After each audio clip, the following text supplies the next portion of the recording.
ভাই একটু তাড়াতাড়ি চলুন তো। এ ভাই এই কই যাবেন? নামেন নামেন, আগে ভাড়া মিটান। ভাই যাবো তো সামনে একটু হাসপাতালে মোড়ে, চলেন। ও সামনে মরে ভাড়া কিন্তু 100 টাকা। কি বলেন, ডেলি 20 টাকা ভাড়া দিয়ে যাই, আজকে 100 টাকা? ভাই ভাড়া মারতে মারতে আমি কেলাম তো, 100 টাকা হইলে যাবো নাহলে যাবো না। ভাই আপনারা জানেন ওইখানে মোড়ে স্কুলে আগুন লাগছে, লোকজন এবারে অ্যাম্বুলেন্স যাইতে পারতেছে না, আর সেই সুযোগে আপনি আপনার রিক্সা ভাড়া বাড়াই দিলেন, আর ওইখানে স্কুলে ছোট ছোট বাচ্চা আছে, আপনার একটু মায়া দয়া লাগে না? ভাই রিস্কেলারে তো জ্ঞান দিয়ে লাভ নাই, আপনি গেলে চলেন নাহলে অন্য রিস্কে দেখেন। হ্যাঁ রে ভাই, সবকিছু নিয়ে এই ব্যবসা না?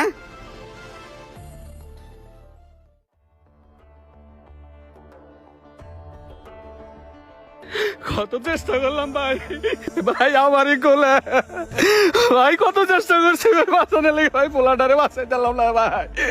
কি ব্যাপার, ওরা কান্দাকাটি করে কে? কিছুক্ষণ আগে না ওরা পানি নিয়ে বাড়াইছিল, তো যাই দেখি ভাই দেখছেন কত সুন্দর ফুটফুট আছে, আরে ভাই দেখছেন। ও ভাই কি সুন্দর ফুটফুটে বাচ্চাটা ভাই, এই কোলে নিয়া ভাই আমি পানির জন্য বাঁচাইতে পারি নাই ভাই, ও পানি চাইছে আমি পানি দিতে পারি নাই। আল্লাহ তাআলা আমার বিপদ জানে কাউরে না দেয়, কারো না কারো সন্তান, কারো না কারো ভাই, এই নির্মম দৃশ্য দেখার মতো না ভাই। কি হয়েছে বাবা, তোমরা কান্নাকাটি করতেছো কে? চাচা আপনার কাছে যখন পানি নিতে আইছিলাম না, এই বাচ্চাটার জন্য, এই বাচ্চাটার পানির হয়ে বাঁচাইতে পারলাম না চাচা, পানি লেগে বাঁচাইতে পারলাম না। জি বাবা, ছবিটা একটু বড় করো তো বাবা। বাবা ওর কি হয়েছে বাবা? কাকা স্কুলে বিমান এখন অগ্নিদগ্ধ হয়ে বলা, শেষ সময় পানি চাইছিলাম না। এইটা আপনার ছেলে? আমার পোলা হারিয়ে নে বাবা রে। আপনি 2 লিটার পানি 600 টাকা চাইছেন, আপনি জানেন আজকে আপনার আপনি বুঝতে পারছেন কি কি শুনি তোমাকে পানি দিলাম না রে বাবা।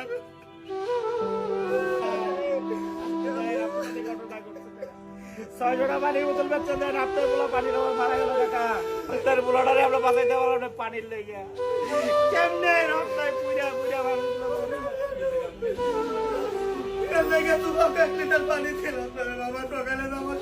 আমরা মানুষ হব কবে? কেহ জ্বলে পুড়ে মরে, কেহ ব্যবসার চিন্তা করে। কিছু মানুষ এক মুহূর্তের জন্য এটা ভাবে না যে সবাইকে এই দুনিয়ার মায়া ত্যাগ করতে হবে, সবাইকে একদিন চলে যেতে হবে। এই টাকা পয়সা বাড়ি গাড়ি কিছুই সঙ্গে যাবেন। আমার আজকের এই ভিডিওটি শিক্ষণীয় একটু গল্প, তাই দয়া করে কেউ নেগেটিভ ভাবে নিবেন না। 40 টাকার পানি কিভাবে 600 টাকা বিক্রি করে, তাদের মনে কি একটু দয়া মায়া নাই? আজ এই অনাকাঙ্ক্ষিত ঘটনাটা যদি তার সন্তানের সাথে হতো, তখন সে কিভাবে পানির দামটা বাড়িয়ে রাখতো?